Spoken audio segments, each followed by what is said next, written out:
So now, what you've been waiting for, and I think you're really going to be delighted. So Sergio De Cesare, he's the CEO of Max Business Profits. What I can say about him is not only he's been a real a partner and a sponsor for SCORE for a while, he really pours his heart into helping us with bringing us really great educational programs, bringing us insights, bringing his intellect. And I'm just really pleased to introduce him to you. He's probably not going to tell you all this, but he's like a best-selling author. He's a serial entrepreneur. He's a veteran, and he's just quite spectacular. So with that, I'm going to turn it over to you, Sergio. All right. Well, sharing the screen. Okay, Let let me me know if see. you can see that. We can. We can. Okay. Everybody in the chat, thumbs up if you've got you can see my screen. Yeah, we can. Okay, perfect. So let's get started. Let me close this out.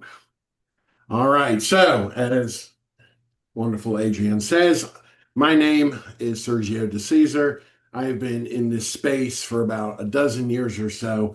And basically, what I do is help companies grow. Um, Profit acceleration is a bit of my specialty. I also help companies get to a point where they can actually sell their business if they truly, truly are ready to exit. So this is going to be about 70, 75 minutes, hopefully. We're going to have some 15 minutes of Q&A. Please hold your questions to the end of it. Because if you start asking me questions while I'm going through it, and you probably might have some, we'll be here for the rest of the afternoon because I like to give people answers, and we don't want to go there first. Um, And just one comment, Sergio. I yeah, do, you have, again, you can chat all you want, but I also have the Q&A option that you'll see down there at the bottom of your screen. Sometimes you have to hit more to be able to see it. But if you have a question that you just want to make sure we don't forget and that I yeah, prioritize when we get to Q&A, put your Q&A there and then I'll serve those up to Caesar, or to Sergio, sorry. thank you.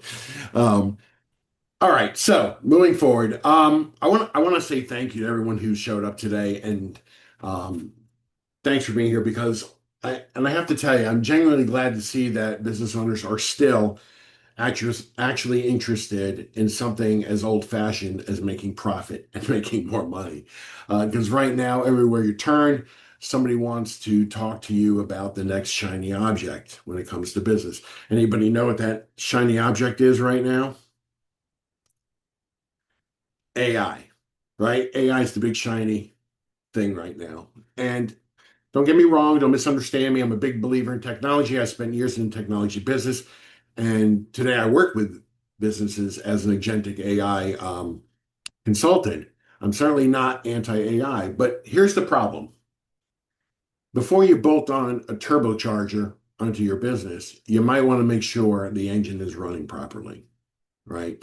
Because if your processes are inefficient, if your pricing is incorrect, if your margins are weak, if your labor costs are out of control, or the money's leaking out of your business every single day, AI may simply help you do the wrong thing faster, right?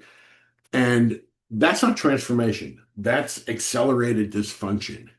So AI is the shiny object of the moment, but the health and profitability of your business is no more dependent upon AI than, say, having depression being a Prozac deficiency. There's no such thing, right? The tool isn't the fundamental issue. The fundamentals are. And that's what we're going to talk about today. Because before we start worrying about how to automate your business, I want to talk to you about how to make your business more profitable.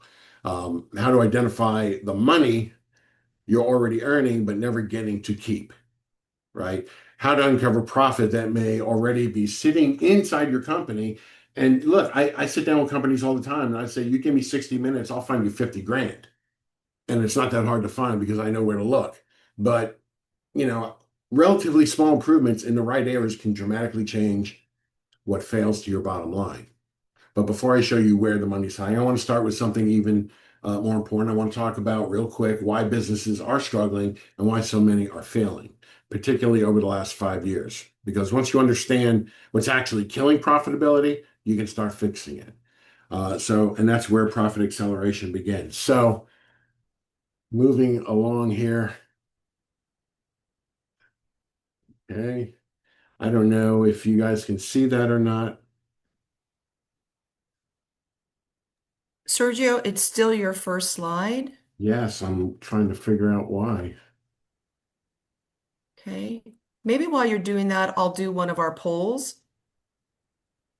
So I'm going to pull up a poll and just to get to know you all a little bit better and what's on your mind. So just give me 1 minute while he's working on that. Okay. All right. Can you see this poll? Question 6, what is putting the most pressure on your business right now? Rising costs and inflation, finding enough customers, competition, labor staffing costs, cash flow, or finding enough time to manage everything. I'll give you just 30 seconds for that. Let's see what folks say, and I'll share it with everybody.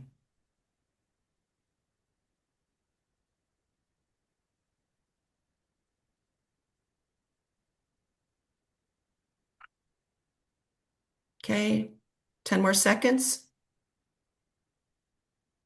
All right. Oh, there we go. Yeah, and I can see your slide too, Sergio, by the way. So here comes, It's moving I'm going to close slow. the poll and let's see what we got here. Let's share results. You all should see this in a minute. And can you see that, Sergio? I can. Okay. And it looks like the winner today is finding enough time to manage everything. Okay. Followed closely by finding enough customers. Interesting. Yep. All Okay. right. Right. Thank you. Let's move along. So on the screen, you should see that's uh, a sampling of my certifications and why I'm qualified to talk about this today. Don't want to harp on it. So let's see. What's the next one here?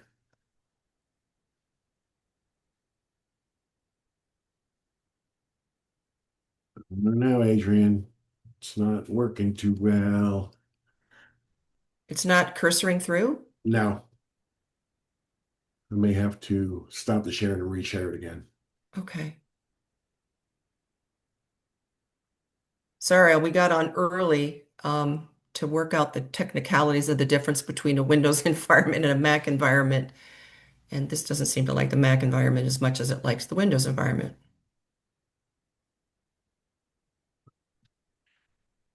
Yeah, I still just see your credentials.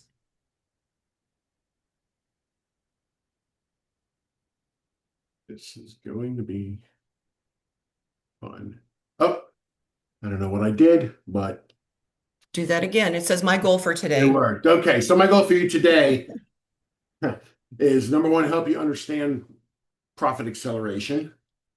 I want you to shift your focus from revenue to profit, and I want to help you uncover hidden profit in your business. So, what you'll learn is where to recognize where profits hide in your business, calculate your margin and pricing correctly, understand the true cost of discounting, because discounting is part of your pricing, right? Use practical and proven levers and leave with a focused profit acceleration plan, hopefully. So, I want to talk to you real quick about this because you have to understand where people are not making their money. So, 5 root causes in the first 5 years.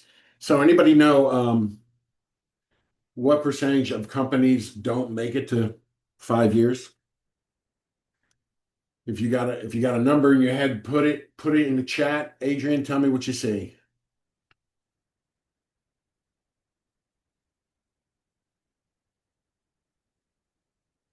Anything? Sorry, I was on mute. Yeah, I do. So it ranges, wow, anywhere between 90, the top end is 99% and the bottom end is somewhere like 40%, I think, or 50%. Yeah. So that's All kind of right. your range. Yep, the real number is 50%. 50% after 5 years are no longer here. What percentage of companies are planning their business before they open the doors? I mean, a real plan. Anybody got a number for that? Put it in the chat, please. Got What a you got? 30, 10%, 40%. 5%, All over the 25%. board. So basically, what it says is we really don't know because maybe we're not doing it ourselves, but the number is 20%. 20% are not even doing the basic planning when they start a business. So, reason one, lack of market need, misjudging the market, right? Built without measurable demand. You think it's going to be a good product or a service, but you haven't really done your homework, right? Solving the wrong problem. What you may consider a big problem and an opportunity may not be a big enough problem for people to want to use your business. We skip target marketing interviews. We don't prototype. Reason two, running out of cash, cash flow depletion.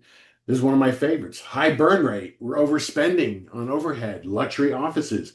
I can't tell you how many new businesses are out there and they get on the road with an $80,000 truck that they don't really need. The owner's driving around an $80,000 truck with all the marketing stuck to it and painted on it.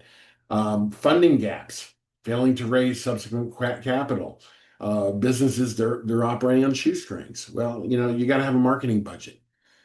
You can't get into business and not have some sort of marketing budget. Poor tracking, poor books. I don't even want to get into that one. Reason three, the wrong team. Missing critical execution skills. One thing you see a technician getting in business for himself. Well, that's great. But every one of your businesses start with one thing, and that one thing is called a sale. And if you don't have sales skills, you don't know how to present what you're selling or what you're fixing, you're going to have problems. Co-founder friction. This has happened to me. I've had partners that I just really did not really gel with. We were friends in the beginning. I tell you what, we weren't friends in the end. That's for sure. So if you have partners, you want operating agreements, you want buyout agreements, and those buyout agreements need to be funded with either insurance or whatever. But you got to have this stuff going in. Premature scaling, hiring large teams before achieving product fit, market fit. And then fear of scaling and growth, not hiring needed personnel. I see this a lot. A lot of people are trying to juggle a bunch of different jobs. And then when we hire people down here, what do? We don't hire for one job.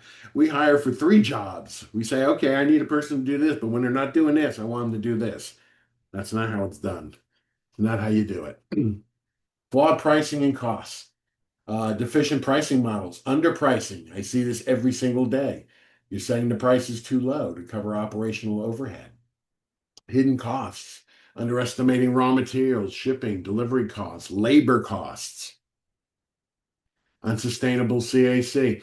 I'm assuming everybody knows what CAC is, maybe not. Customer acquisition cost, right? What's it cost you to acquire a customer? Now, if you're spending $100 on a click or $50 or $30 on a click on something that you're going to sell for $14.99, that doesn't make much sense, does it? Overpricing. I see this a lot too. Crazy prices. I work with a lot of the trades and I see plumbers and electricians. One guy is going to quote a job at 2 grand. Another guy comes in and says 800 bucks. Who's right? Who's wrong? I don't know. They're probably both wrong to some degree, but you can overprice just as easily as underpricing. Reason five, getting outcompeted. Lack of differentiation. This is one of the things I work with my clients. What is the difference between you and your competitors? If you cannot define a clear, unique value proposition, you're in trouble. You're in trouble because if the only thing that's going to differentiate you is price, you've lost already. Slow adaptability, ignoring competitor feature updates and technology shifts, marketing, getting drowned out by a larger competitor. So 92% of all business failures, of those things I just mentioned, 92% of them are due to only two things. To boil it down to, it's lack of financial understanding and it's lack of consistent, effective marketing. So we're going to kind of see if we can fix that a little bit today. Compounding, very important, and it works in your business and you just don't even know it yet. So if we take a penny and we double it every day for 30 days. So penny, 2 pennies, 4 pennies, 8 pennies, all the way to the end of the month. How much money do we have? Anybody want to venture a guess? Give me a guess. Do we have $250? Do we have 250,000? What do we have? Tell me what we have. Adrian, what do you see? I have to take myself off of mute, and I see 100,000, 2 times 31, and those are my two answers. 50,000. Okay. Unless you're giving money for we're getting the right answer. What is Well, it? we're doubling a penny for 30 days. Every day for 30 days. 2, 4, 8, 16, 32, all the way to the end of the month. What do we have? Got 2 million, 2 to 3. Oh, that's what that was. That 2 up to the 31st. Okay. 2 to the 31st power. Jen Ken. Thank you. I All thought right. that was Well, multiplication. here's a surprising answer. Okay. There was a surprising answer, and now it stopped doing that again. So why? Let me see here. There we go. Good grief. 5 million. 5.3 million. That's the power of compounding. So let's take it down to brass tacks. There are 12 areas, basically, maybe 10, 12. I say 12. They're low-hanging fruit in your business, right? These are things that don't really cost you anything to increase your profit. So we're going to talk about some of those things. And the first thing I want to talk about, and some of you are going to go, uh-huh. Since profit's the only thing we're focused on today, the easiest way to increase profit is increase your prices. And so now there are people going, oh, well, Captain Obvious here. Well, maybe not so much. And I'm going to show you why. Because there's probably a bunch of you out there, and this happens all the time. I see where you don't want to raise prices.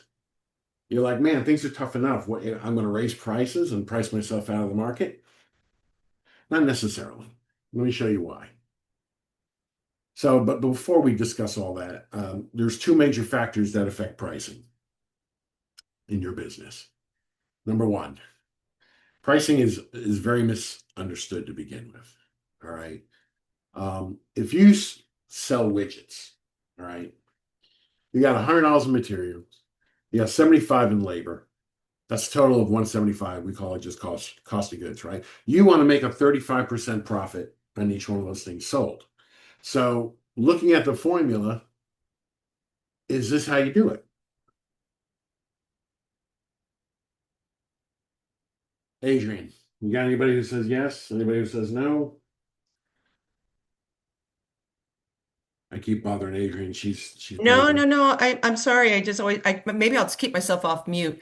We got a lot of no's. Yeah, a lot of no's. Okay, good. I'm feeling encouraged. This is an advanced class. Okay, good. So that's not correct. So here's why, right? And most people and most business owners I talk to, this is what they are calculating. They're taking their cost of goods and they're timesing it by 1.35 because they want to make 35%, and it's wrong. It's a wrong calculation. So first and foremost, this is how a lot of people are losing money because they're not calculating their margin correctly. And it's rampant. So you're gonna get some stuff later, and this should be on it. But I know a lot of people already just said no because they're like, okay, this is too obvious. This can't be right. It's too obvious. So this is the formula, and let's take a look at that working backwards. So at $175, the gross profit would be 26 based on that formula before. But that's 26% when you're trying to do 35. You're only generating 75% of that profit based on that incorrect calculation. And people are doing this all day long. So again, let's take a look at the right way. that's the right way. And so what? There was like a 40 difference in the profit, right? That's a 9% difference. So we're happy. That's what we want. I'm a big Star Trek fan, so bear with me. I had to do this. This is just silly. Factor two in pricing and figuring out your pricing, discounting. How many of you are discounting? How many are you giving? I mean, I don't even have to ask. I know people are discounting. Sometimes no sale is better than a discounted sale. I get that. But here's what I want you to understand going forward. Discounting is a dirty word in my practice, and I'm going to show you why. If you discount that widget we talked about above or before, that widget, discount that widget 10%, sell it for 90 instead of 100, right? Your cost of goods is still 70. Nothing changes there. You're now making $20 in profit instead of 30. Right? Everybody agree with that? And if you have to sell now 50% more widgets to get back that original money. So if you're selling without the discount 100 widgets at $30 a piece, that's $3,000. Now you have to sell 150 of those widgets, right, at $20 profit to equal the $3,000. And that's just simply from a small discount, right? Think about that for a minute. For a measly 10% discount, you now have to sell 50% more, right? And this is based on a 10% profit margin. And incidentally, 10%, if you Google it, what's the typical profit margin in any business? The average is 10%, which is quite low, depending on what you're doing. Google thinks it's 10%. So, but when was the last time you saw anybody discount for only 10%? Not likely. It's usually a little bit more, 15, 20, 25, 25%, 40% discounts. So here's the deal though. This works in reverse as well. If you can discount it 10%, why not think about increasing your prices by only 10%?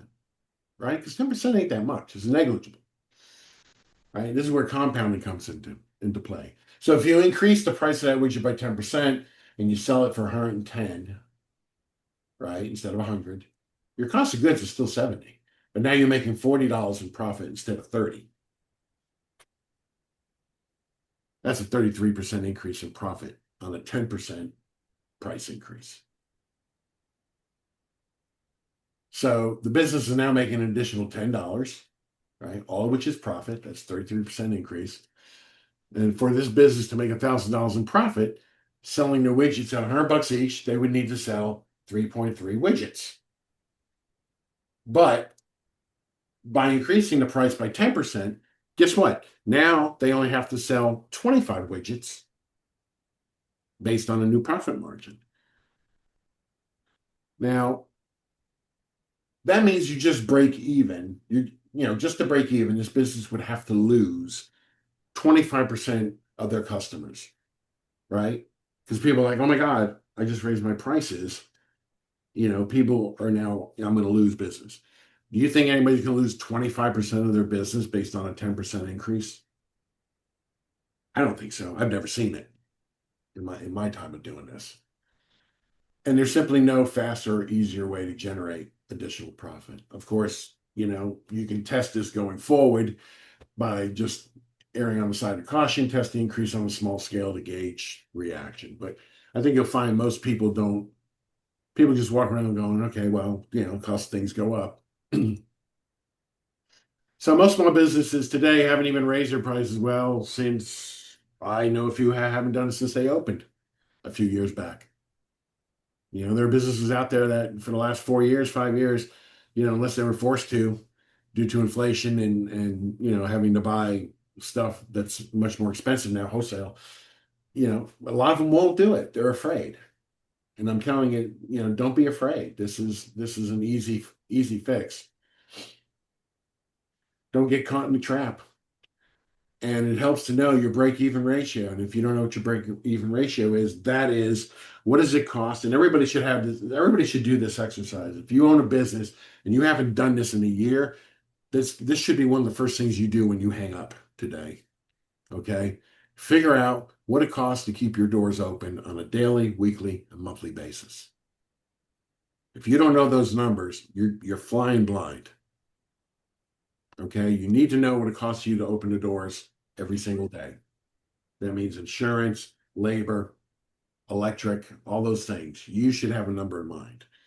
I just did this for a hurricane shutter company in Bonita not too long ago, and the number the number is shocking to them. And it was quite honestly a little shocking to me too, but it gave them a point of reference to know, okay, if we're not doing this in a day, a week, a month, something needs to change. Let me give you a little case study on something like this, right? Discounting case study. Restaurant offers 25% discount on your favorite $60 meal for two people. Restaurant next door, has the same favorite meal at the exact same price, but they include a bottle of wine and a dessert for each of you for free. Which restaurant would you do business with? Now, it's kind of obvious, right? For your money, you go with restaurant B. Let's figure out how they do this. So, restaurant A, meal for two, profit margin 50%. That's gross profit margin. Regular profit, $30. Discount, 25% they're going to give. So the cost of the restaurant is $15 based on that discount. Their new profit is $15 on that meal. Restaurant B, meal for two with wine and dessert, $60, same price. Profit margin, same thing. Gross profit of 50%. Regular profit, $30, just like the other one. Cost of the restaurant is $7 for the freebies, the stuff they're adding. New profit is $23. Additional value of the wine was $25. Additional value of desserts is $12. So the perceived value to the customer is $37 versus the perceived value to the customer by getting a 25% discount, which seems like a better deal, right? It's all in the perception. Second restaurant only spent $7. Yes, yet it created the perception that the customer was receiving much more value for their money. That's what we call a market dominating position. Both the restaurant and the customer come away winners.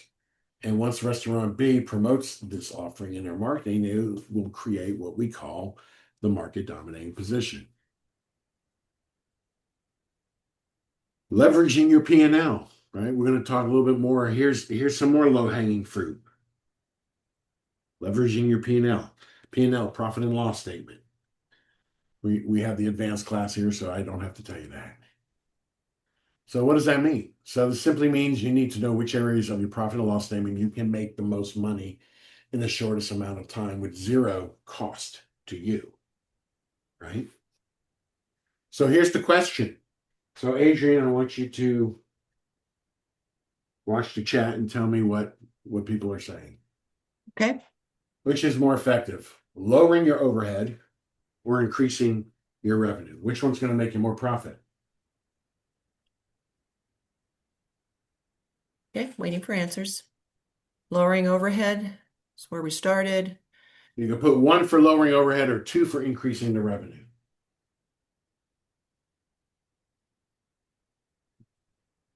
We're getting a lot of lowering overhead. So no increasing revenues yet. All I'm ones. surprised. Well, we got one. Oh, we Okay. got two. But the majority, it's lowering overhead. Okay, good. Let's see. Let's find out why. So by lowering your overhead by 20%, and 20% is a pretty good chunk, but it illustrates the point. We lower the overhead, and overhead for this particular case is your expenses, okay? Not necessarily cost of goods. Cost of goods is what you need to order to put together whatever you're selling. Okay. Expenses is labor, everything else. So overhead, 20%. That's what it ends up costing when you lower it. And that means now your net profit just went from 60 to 72,000, right? That's a 12,000 increase in profit. Now, note that's not just an increase in revenue, that's an actual increase in profit. So, how much an increased revenue would be required to generate the same amount of $12,000 profit?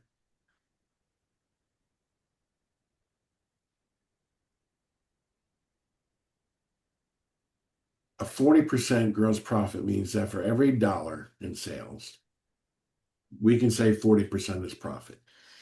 Um, there's a cost of doing business, payroll costs, all that stuff. So you sell something for a dollar, you hope to keep 40%. Again, 40% is a number. If you Google it, that's kind of the number. I've seen it be 50%. I've seen it be as low as 35 and 20. So, or 30 and 20. But that's 12,000 now divided by what we know is the profit margin, 40 cents on the dollar. So you now have to generate in a business with this kind of gross profit margin. And there's a lot of businesses that are actually less than this. This might be optimistic for some businesses. But now you have to generate $30,000 to make that same 12,000 in profit.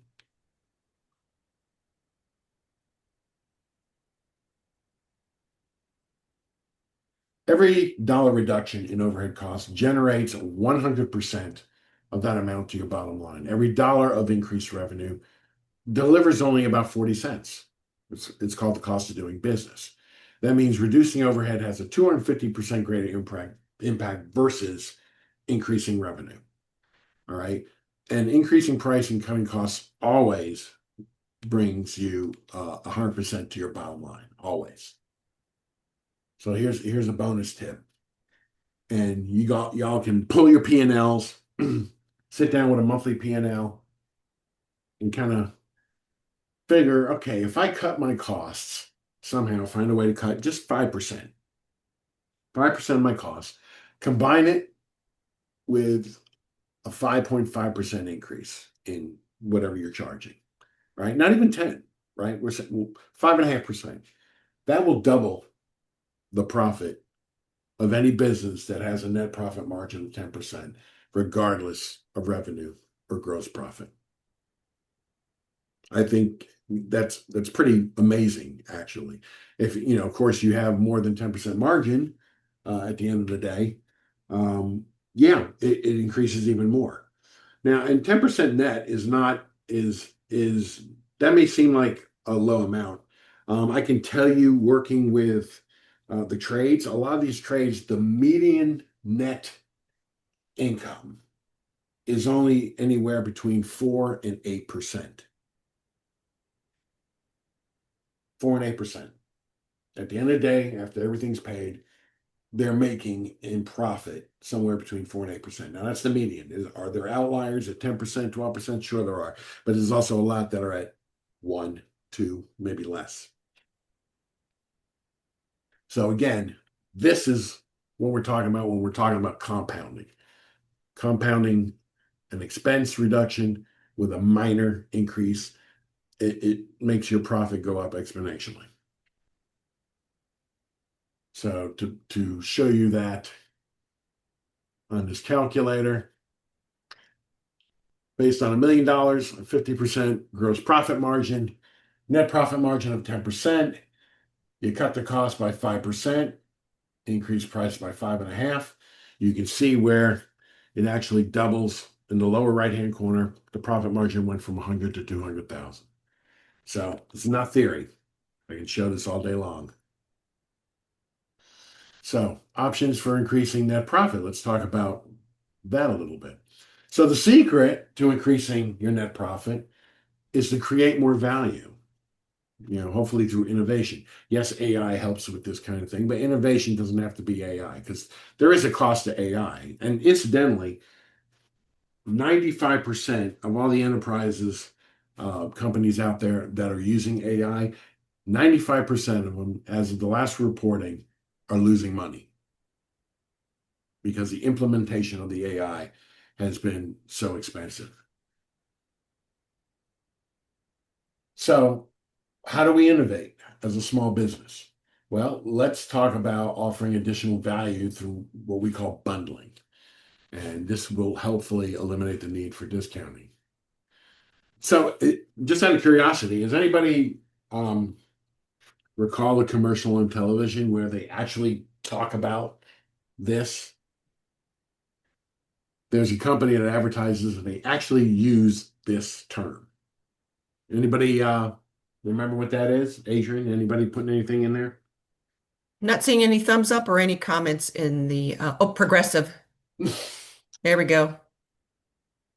Gold star for that person. Yep. That's they're actually using this and they're actually using the tactic to show you how they're better than their competition. Well, you don't have to tell people you're bundling, clearly, but let me tell you how this works. So it's simply the process of grouping together certain products, even services, to create packages which are then sold to your clients or your customers. It creates an apples to oranges comparison and removes price from the equation. Because how do you compare two things if you're getting A here and you're getting A plus B plus C here? Right? You can't, humans don't are not very good at that. Unless they want to take the time and break it out and break it down, then yeah, sometimes they can do it, but bundling always works. So smart customers, they shop value, right? Not price necessarily. Yeah, you're going to have tire kickers. You always do. You always do. And they may not necessarily be your perfect customer or client, right? Small businesses are lousy at conveying value proposition. This is one of the things I work with my clients because sometimes they just don't know how to verbalize it. So price becomes the only value proposition left to consumers in the absence of any other relevant information, right? How much are these tires? How much are those tires? I don't know the difference between the tires. I don't care. I just need tires, right? So without a unique value proposition, the lowest price wins. And that's where being able to set yourself apart with your value proposition and your compelling offers helps you with increasing your sales. So the real key to success in marketing is to offer more value than your competition, and hopefully you know who your competition is. And one thing about competition, if you don't know the chinks in their armor and how you are going to sell against them, you're really doing yourself a disservice. You need to find out who your competitor is, your number one competitor, and figure out what they're doing wrong and exploit it. Now, I'm not saying doing anything bad or, unethical or anything like that, but people are going to come in and they're going to want to compare you with the next best competitor.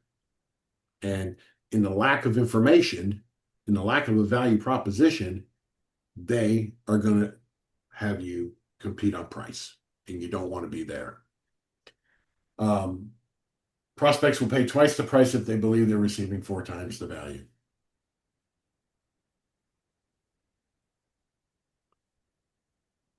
Okay.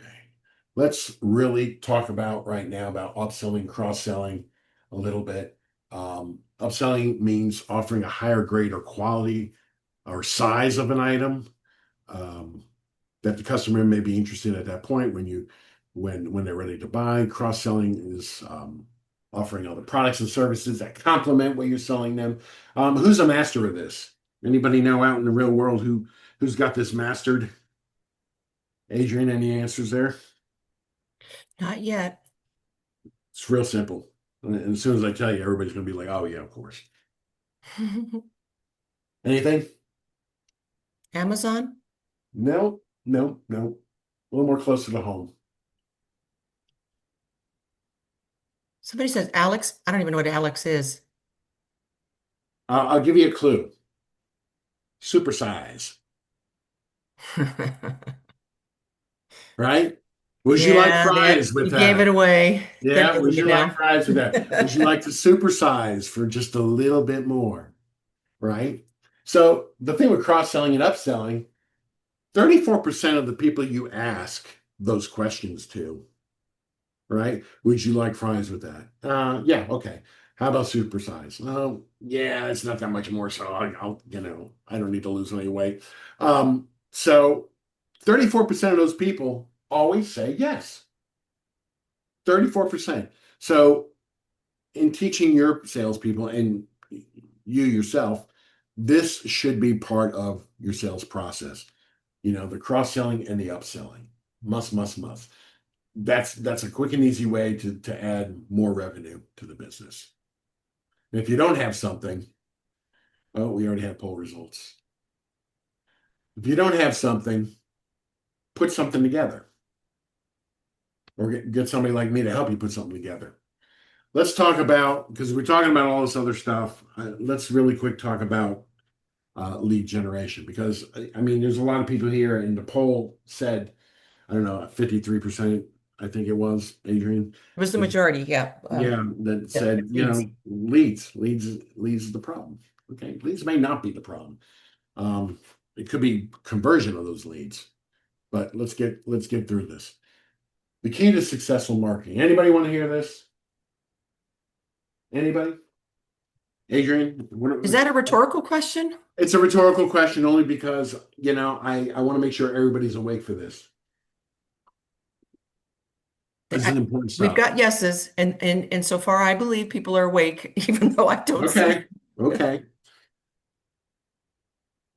Be able to enter the conversation taking place in the head of your prospects, right? You need to understand where they're at when they're talking to you about what you're selling or what you're servicing. Be able to address the number one question on the prospect's mind at the right time.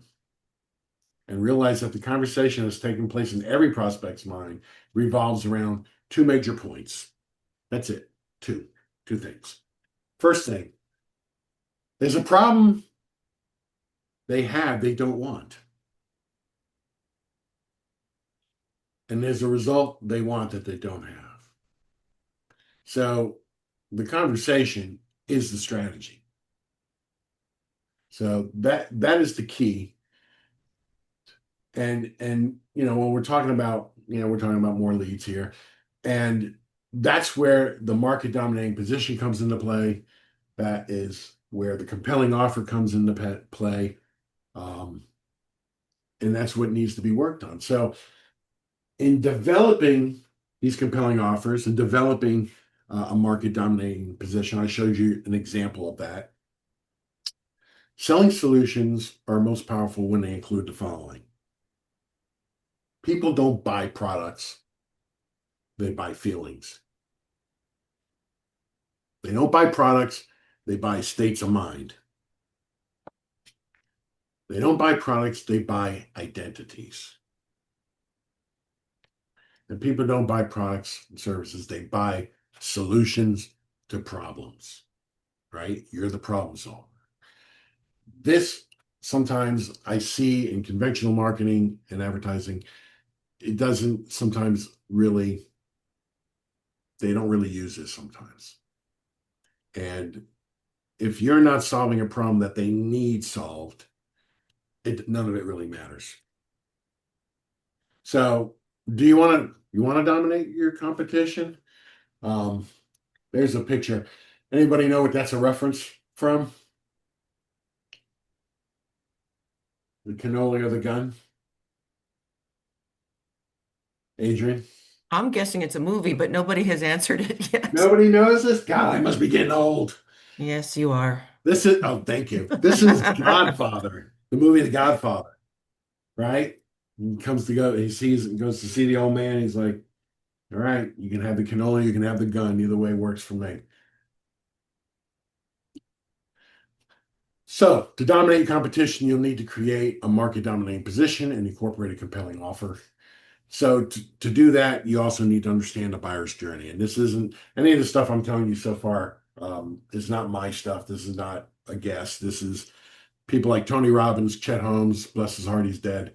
Um, they came up with this stuff and they taught it. And I worked with Tony Robbins, smart guy, really smart guy. Information, information, information. In any buyer's journey, you have 30% of the market. They don't even know they have this problem yet. Whatever your problem you're solving, they don't know what the problem is yet. Then you've got buyers who are aware. They have this problem. They just don't know what a solution is yet. And then you have more aware buyers. They know there is a solution out there.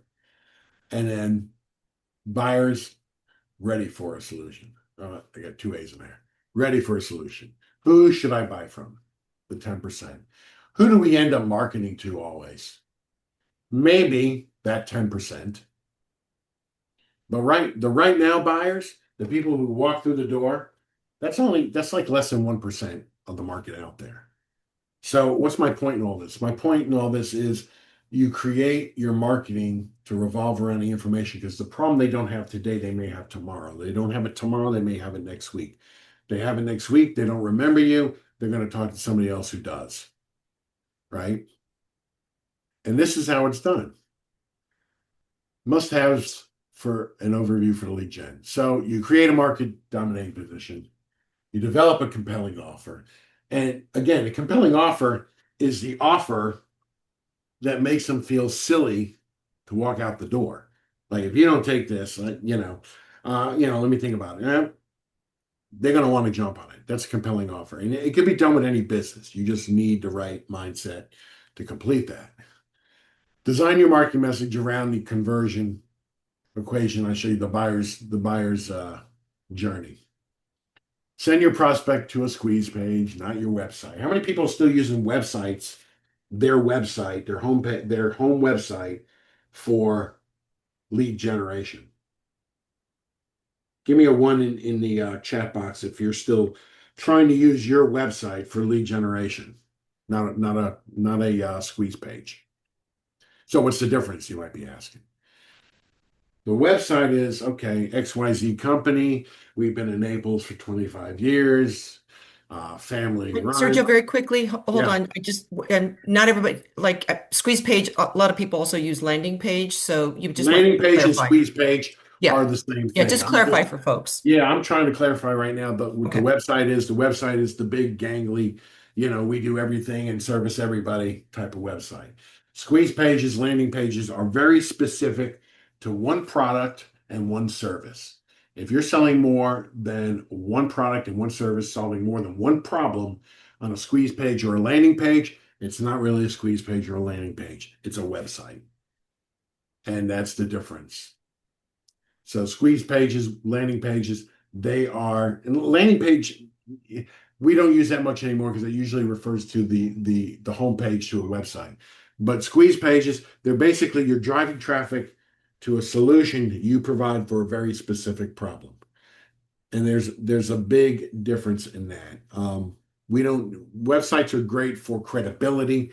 They're not great for monetizing leads. And many of you probably are sitting there scratching your head going, yeah, I haven't gotten a lead off my site in quite a while. So, and that's par for the course. So be sure to follow up with all prospects, preferably within an hour, because let me tell you, that's half the game in Naples. That's half the game in Naples. Like I said, I work with a lot of service companies, and if you're not calling these people back right away, they are already on to the next person. Somebody's AC goes out, they're not waiting for you to call back. They're going to find someone to get to the house and turn the AC back on. And that's usually the case with a lot of other things. Unless someone is very partial to the people they're calling through referral or whatnot, if somebody just found you online, they're calling, they need to talk to somebody now.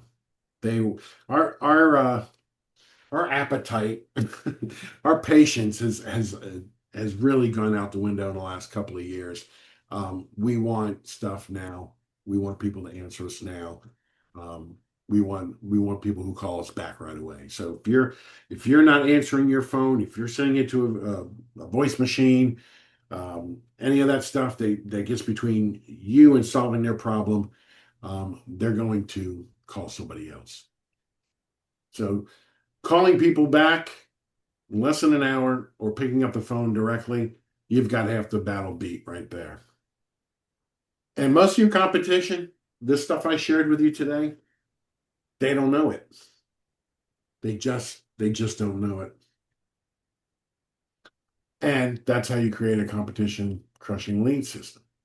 So everything I showed you today, and this is more like a part one. There is a part two to this. Usually I give this seminar live. It's a couple hours. Um, and there are other tactics which I could not put in here today because, you know, we have to make sure we keep it within the time frame. And plus, I want to make sure questions are answered for everybody. But here's based on today's stuff. Here is a four-step profit acceleration program or plan right here. You know, you choose one lever, one customer value lever, okay, whether it's bundling and cost cutting or whatever it is. You measure it, you pick the immediate profit lever, you implement, and you review. When should you be reviewing? You should be looking, if you're not looking at a P&L for your company every month minimally, you're missing something. Guarantee you're missing something. Sometimes your bookkeepers will call, they'll give you differences, they'll give you reports, they'll say, okay, last year, here's what, or last month, this is what happened. Income this month went up, it went down, expenses went up, and went down. And a lot of times we shrug our shoulders and we go, oh, okay. Well, it helps to understand why. Okay, why did the expenses go up? Nothing really changed, but they went up.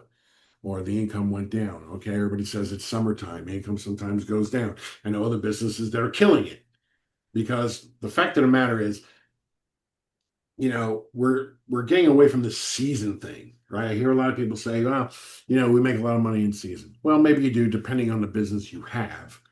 You may make a lot of money in season. But if you're a service company, we have like 500,000 people down here between here and Fort Myers that are now full-time residents. There's no such thing as season for service companies. Now is the time. So measure, choose, implement, review. Now's a great time to take questions. We're right at the hour. I'm actually done a little sooner than I thought. So we can take questions now. But the three takeaways from today's presentation is profit is built intentionally, not accidentally. It's not throwing darts behind your back in the dead of night. It's small improvements. The small improvements compound, right? There's that word again, compound. Measure first, improve one lever at a time, and don't be distracted by the shiny objects like AI. There's a time and a place for it, and I'm a consultant for it, and I work with companies for agentic AI, which is basically AI based on agents in your company doing the work, not you. But it's a whole nother conversation. And not everybody's ready for it. So, questions, Adrian, Yes. do we So have any questions in yeah, the we have one in the Q&A or two in the Q&A and I'll check those, but there was one that popped into the chat room. And since it was just on the topic you were talking about, when you're talking about squeeze pages slash landing pages, Yep. one of the questions that one of the attendees asks is to make it clear, are squeeze pages good for prospects? So can you clarify that? Yep. So squeeze pages are a result of building a funnel. Um, Funnels are great. I use them. I have other clients who use them. A well-built funnel and well-built is um, is key. I build them for my clients because I have some very excellent software. A lot of it's engineered just for funnels that takes into account AI. There's that word again. But yes, but the thing is, you have to drive traffic to those funnels. You have to drive traffic to those squeeze pages. That traffic can come from Google, that traffic can come from Facebook. You put the ad, you're driving traffic to that funnel. They get there, they see the solution. You're either going to continue a relationship with them, right? Because if you think people necessarily always go to a funnel, they see a squeeze page. If your squeeze page is a one and done, here's the thing, buy it. Uh, Most of the time, people want to be touched. They want to think about what they have to buy for a time before they do it. Trust is the biggest thing. You may have the solution, but they don't know you yet. They don't trust you yet. So you have to nurture those conversations, right? My funnels, I don't sell anything. My funnels is call me. I'm available. Let's talk about the problem you have in your business. I'm not selling you anything. I'm just giving you some free advice, talking about it. If my solution, which may include, may not include me, is viable for you, then we can talk about the next thing, which is a purchase. But, I think Google says you have to engage people 11 times. It used to be 6 to 8 times, like with Yeah, email and that's stuff. changed. Now I think Google's saying it's up to 11 because we're being bombarded. There's almost this fatigue going on online. And this is why I'm a big proponent of networking in person. I teach a course on this, getting in there and networking with people on a one-to-one basis. It's not as efficient, right? You can have more than one thing going on at a time, but ultimately, in the end, the funnel leads to you. The funnel, the squeeze page leads to you or a salesperson that you're going to build trust and build a rapport with somebody. I don't know. Did that answer the question? Well, I'll just add to it. I don't know. I'll see what they say. Yes, he Yeah. said yes. And I'll just add, on those landing pages, for sure, what you want to be able to do is collect their information. And so I see this a lot, and I consult with this and a lot of my clients is that, think about offering something that's of value to them, so maybe it's the top 5 reasons why, you need to declutter your home. If you're, let's just say if you're an organization business, look at ways that you can give them something that they actually see a value and demonstrate your expertise, but always get their contact information because that's the Well, lead. I'm gonna have to stop you right there because that used to be the way.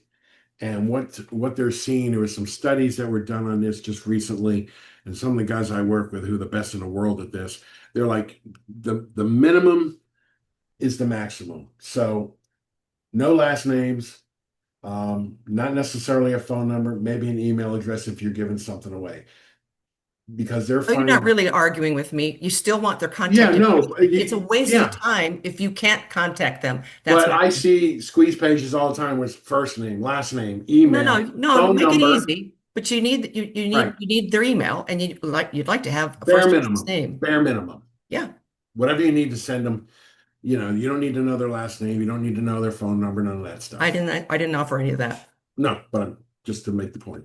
Yep. Let me go to the Q&A Yep. and let's get some of those, and then I'll go back to the chat because they're in two different places right now. So William McNamara has asked, do you recommend including shipment costs outbound to be in your cost of goods or it is expense below gross profit? I would say that's depending on what business you're in, that's probably a question for your accountant, but I would probably, me personally, would probably put that under an expense. A cost of good to me tends to be more like, okay, if I'm buying lumber, this 2x4 is going to cost the same as this 2x4. Okay, shipping, depending where you're shipping, that shipping could be to Alaska, that shipping could be across town. That number is going to change. That's a variable expense in my book. Okay. And Oh, then the next question in the Q&A is here. Can you put the slide on the screen that showed all the ways to increase revenue? And it started with cut costs, market dominate, and increase prices. But there's not a question. So let me just ask Mindy if you want, all of you will get the recording and you're also going to get all the content that was shared today. So that will come within 48 hours. So if that's what your question was, just to make sure you had it, then we'll get that to you. But if there was a question on top of that, Mindy, I'd need you to add. Thank you. Here, let's see. yeah.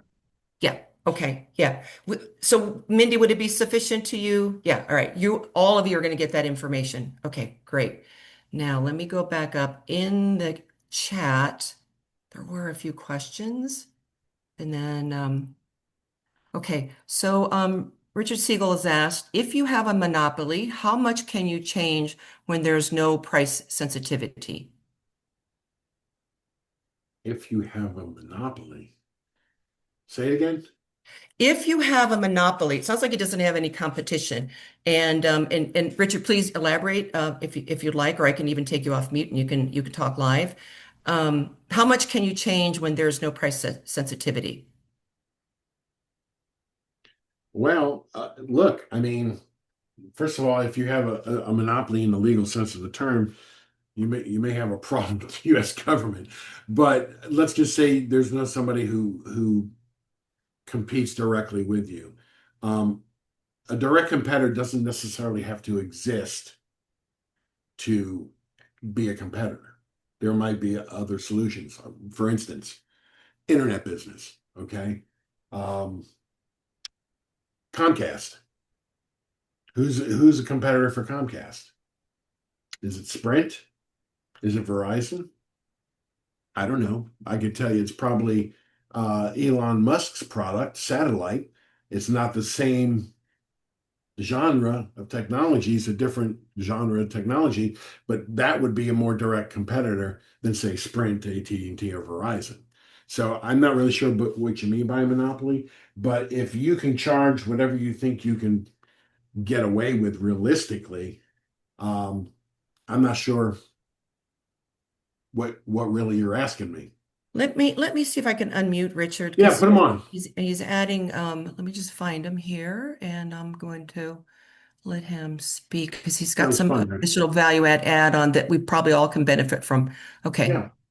Richard, you're welcome to unmute yourself. You should be allowed to. Sergio, Um, yep. Yes. you can Awesome. hear me. Good presentation, by the way. Thank you. So I have a healthcare service. I have do you know what a doula is?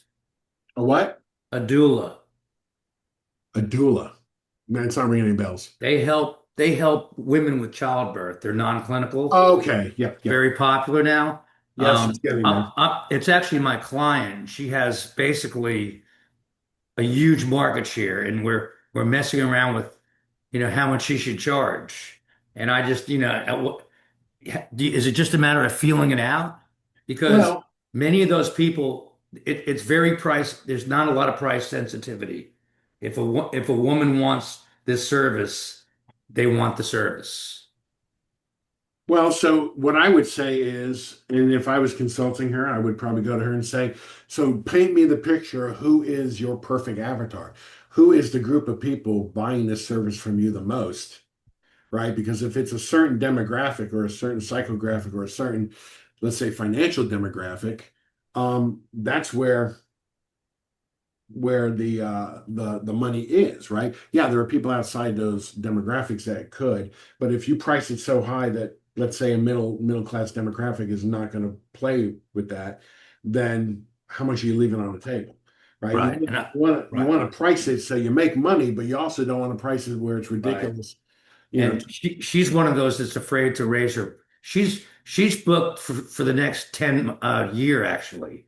And I basically said, and she's afraid to raise her prices. And we started doing it in a small way and it's working. But I guess I'm just trying to figure out how high to go with her. And I guess it's just a Well, yeah, process. and there is some research that needs to be done there. I mean, obviously, I would love to sit down and talk to her and say, okay, tell me where the bulk of your clients are coming from. Are they referrals? Are they off a funnel? I mean, I doubt they're probably referrals. Maybe there's probably room for her to go up, but also at the same time, who are we targeting exactly? Right. Okay, who are we targeting, and what's their sensitivity to the price, Gotcha. right? And that's a very deep, believe it or not, it's deeper than this conversation of trying to find out who that perfect avatar is. Because look, let's face it, sometimes businesses try to be everything to everybody. This is not a good way to do it, right? You're not going to be everything to everybody. So, if she can do 50% more or 50% less business and still make the same amount of money or more, there's a I benefit. think I think that's the issue with her because she's stressed, especially when you're a doula, your hours are just, whenever the baby's born, you're there. So Right. it's not a 9 to 5 situation at all. Right, right. It's basically on demand. Yes, whenever. So yeah, so I think, and there's conversation to be had there, but I think that's the direction you go. All right, thanks. You're welcome. Great. Thank you. Is there anybody else? Feel free to raise your hand and I can unmute you or put your question in the Q&A or you can put it in the chat. I'll look in both places. But If you want to ask your question live while we've got Sergio here with his expertise, please do. I'll give you another 5 minutes or a few minutes, not 5 minutes, another 30 seconds to consider that because if this is your chance, I'd love you to have it if you need it. So I'm just going to check the chat. Nothing there. Q&A. Okay, we do have two more questions. All right, they're so tiny here. Where is the best places to do market research for pricing and other information? And that's from Jennifer Drew. And if I'm happy to open up your line, but the question is, where is the best place to do market research for pricing and other information? And so I'll start there and I'll open up our line in case there's follow-up. Yeah, open up the line because I want to ask her what her industry is. Okay, allow to talk. All right, Jennifer, you're allowed to unmute yourself. Awesome. There you go. Thank you.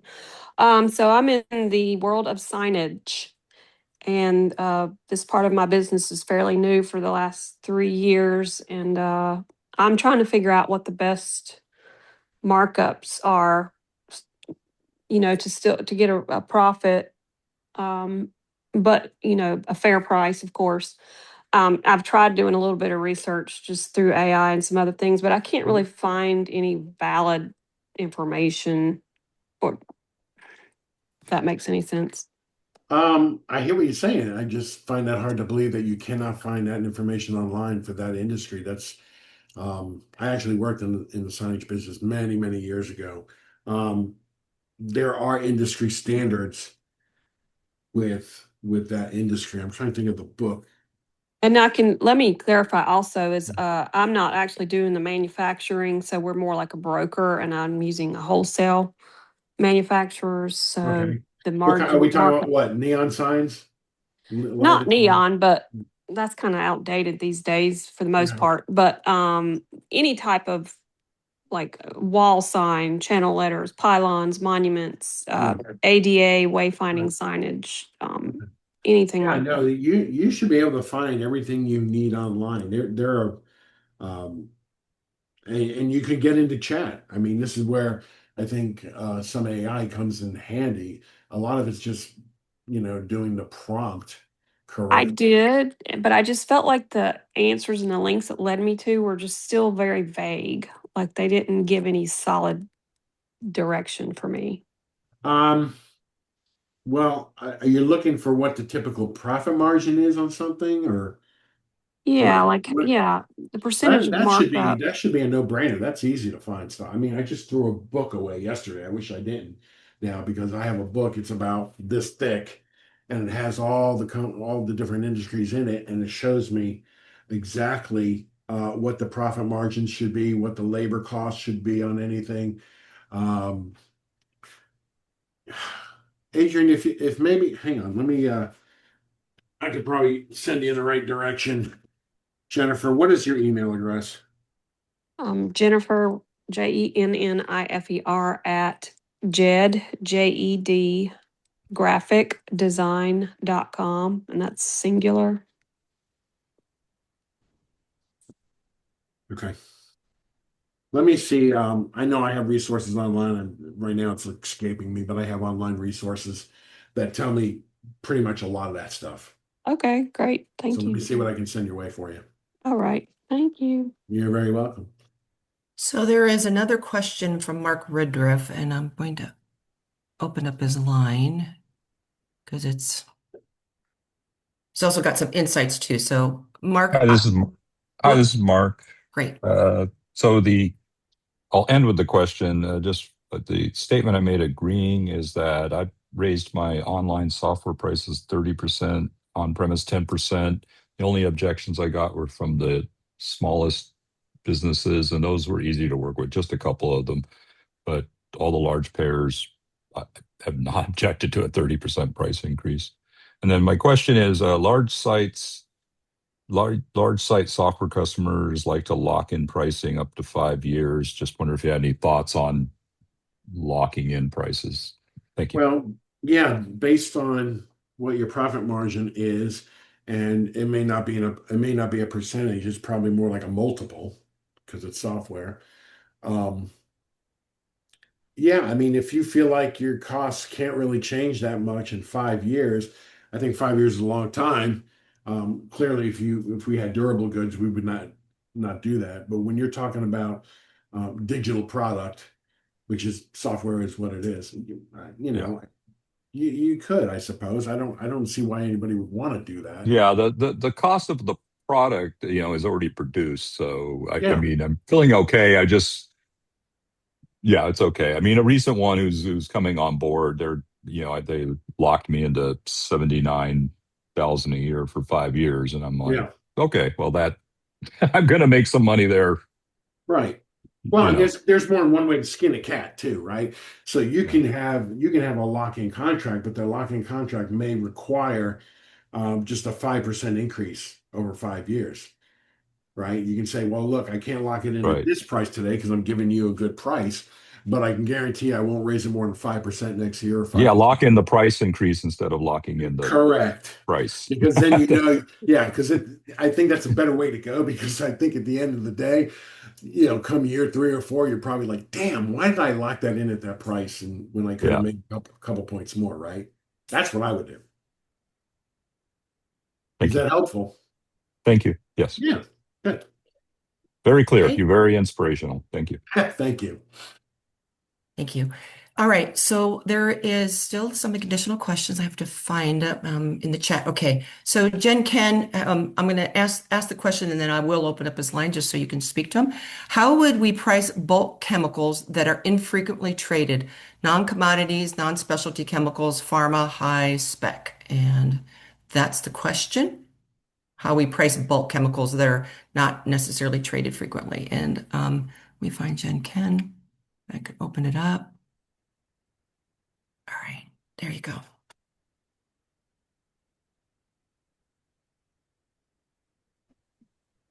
Jen Ken? Hi, thank you. Thank you for taking the question. So go ahead and rephrase that to me. We're trying to figure out a way to understand the pricing of chemicals that are not commonly traded. It's not like your gasoline. An example would be, which is from the food side.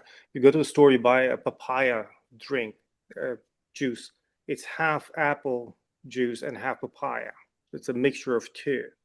And if you have the same situation in chemicals where they can't be separated, but some people use them together, and instead of blending them individually, we're trying to find a price in the market for someone who could just buy it already blended on their end, so we don't have to separate it on our. That's a good question. And without knowing the industry and not know, I mean, is co-packing, a co-packing facility an option here? Mm, I mean, they come together out of the chemical process, and it's just very. So you're saying they're coming together They're and you want generated to together, and and you they want to can't be separate them? distilled. They boil together, so they're very hard to distill. But some Ah, people use them together. It's like a lemon and yeah. rubbing alcohol. You know what? I'm not a chemist and I can't even begin to think what I'm the process. chemist. I'm You're not the the. chemist. Okay. Well, I guess it's when you resell these things, what volume are you reselling them at? Like Well, the containers, how are they sold in 100 gallons, 1,000 gallons? What we're looking at like 4,000 gallons a week. It's it's a tough nut to crack. Yeah, the only other way I could think of something like that is just whatever you're buying it for, I mean, divided by a certain measurement. we make the limonene, which is the lemon scent, but we end up with this composition where it boils off together, part of it, a fraction of it boils off together with the rubbing alcohol. So you have Mhm. lemon with rubbing alcohol, 80-20. So they can't be easily separated, but other people put them together in like, hand sanitizer, not hand sanitizer, like, a cleaning product. So it's lemon Right, scent. right. Yeah, no, I couldn't give you a definitive answer on that because that's probably outside my wheelhouse and my area of expertise. But to me, it's a simple, whatever you're buying it for wholesale, um, divided by however your the smallest unit of measurement that you sell it in. Well, it's sold by the truckload, and the Yeah. challenge is we can't really ask the market because we don't want to hurt the pure limonene that goes into the market. Yeah, You yeah. know, Sorry, that's no worries. outside my Okay. wheelhouse, my friend. Appreciate it though. Thank you. No, that's an interesting question. I'll be thinking about it for the next day or two, actually. Whenever we ask the market, there would be a revealing question. We show our hand with, Right, right. You don't want to give anything away. Correct. I get it. All right. Okay. Thank you, Jen. So, there are a number of people who have asked about also wanting that book. And Sergio, if maybe in our send out, we can include all of that. And I can also include your contact information so they can just contact you directly. Yeah, well, the PDF you have will have this slide on it. So, But no, but there was a book you were offering to the doula. Sorry, I couldn't remember the name of the person, but they were consulting somebody who is a doula business. Maybe it was McNamara. I don't know. I'm sorry. I don't know if I remember the name. But a number of people in the comments said you were going to send somebody this book on pricing. No, it was somebody. oh, well, yeah, I wasn't going to send her the book because unless you're a business broker, you can't buy it. And it's extremely expensive. Oh, It's several oh, hundred oh, dollars oh, for the oh, book. okay. I'm going to find my latest copy of it somewhere around here because I've been cleaning my office, but I know I have access to the same stuff online. So Okay. I'm just going to go ahead and see what I can find for her. But unfortunately, even if you could find the book, you'd have to prove to the author that you're a business broker. It's I see. it's I see. industry, Okay. So industry, sorry for those industry. that, yeah, I did put in the chat that I'd find out from you and whatever you were giving to that Yeah, one person, I'd make sure was available to everybody. I didn't understand what the give was. So yeah, yeah. Okay. Sorry about that, yeah. folks. No, I'm not going to get name of the yeah, book. I'm just going to try and help Jennifer out a little bit here if I could. Okay. All right. Cool. All right. I think there is at least one more question. Okay, I'm here. How can we find and market to the customers of a competitor with an inferior product? Followed by mainly AI. That's the second part of the question. AI, okay. So a lot of people, what they do, they go to Chat GPT, and they go to Claude, or they go to Grok or whatever, and they put in this question, and then they get an answer. The problem with AI is AI cannot diagnose. If you have a business issue or business problem, you're not going to be able to solve it necessarily with AI because you don't know the real prompt you need to ask for. So, that question right there. And by the way, AI is not Claude. I mean, they use AI to come up with the answers, but that's not what true AI is. Those are what we call large language models. They work off of AI technology, but that's not what you really technically would classify as AI. So the question was, how do you market to a competitor with an inferior product? And I did open up the line for Grant, if he wants to Oh, speak to you. okay. Hi, Let Sergio. him- Thank you. That was a really good presentation. Oh, Essentially, I do WordPress consulting, and there is a competitor of mine. I've done training for over 13 years. They have I guess, video course training situation that is really out of date. And I've come up with, a way to provide up-to-date tutorials and trainings. And they have a market where they're kind of entrenched in a sense, and I'm wanting to basically market to those people that they currently have as clients because at least in my opinion, I feel my product is better and it'll be more up to date and it'll be more useful to people in general. well, Grant, that is a long conversation right there. Because there's more than one thing to do there. Is this product basically sold online? Yes. Okay. There are and you can probably even ask Chat to do this.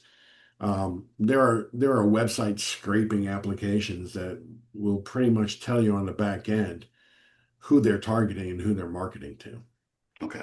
Um, Now, online it's a whole different ball game. Um, if you know exactly who they're targeting as far as demographic, psychographic, and all that stuff, that gives you a little bit more to work with, and you can create your own campaign to do that. Um, I thought you were going to ask me something else. I thought maybe perhaps you worked with them. Oh, no. And I thought you were saying that your product was inferior to their product, but you're saying their product is the inferior one. Correct. Yeah. Mainly Well, because I mean, they don't look, update it as frequently as yeah. So yeah, people move. It if moves. you also know the search terms that somebody's using to find their product, Hmm. okay, that's helpful because I don't know if y'all ever like go onto Google, and now Google uses basically Gemini as the search tool. Hmm. You go on there and you say, what is an alternative to um, Zoom? What is an alternative to QuickBooks? And boom, it goes out there and does a bunch of widgety magic, and all of a Hmm. sudden it starts giving you alternatives. And then there are other people or other searches where you say, search for the Zoom homepage. You search for the Zoom homepage, and all of a sudden, the sponsored competitors are showing up at the top of the search. Yeah, that's true. So, whatever company you're talking about, um, if you familiarize yourself with the search terms and who's looking for them and how they're showing up Hmm. in Google, you could probably get, a sponsored space on that search. Okay. That's the way I would probably go for that. And you're telling me basically that the sales are being conducted online, right? There's no person to person type of it's a No, sign it's all online. yeah. That would probably be the way I would want to go is figure out who's searching for them and market to those same people. Okay. But do it on their back. Okay. Got it. Is Got it. that helpful at all? That is very helpful. Thank you. Okay, you're very welcome. Okay, there might be one more question here.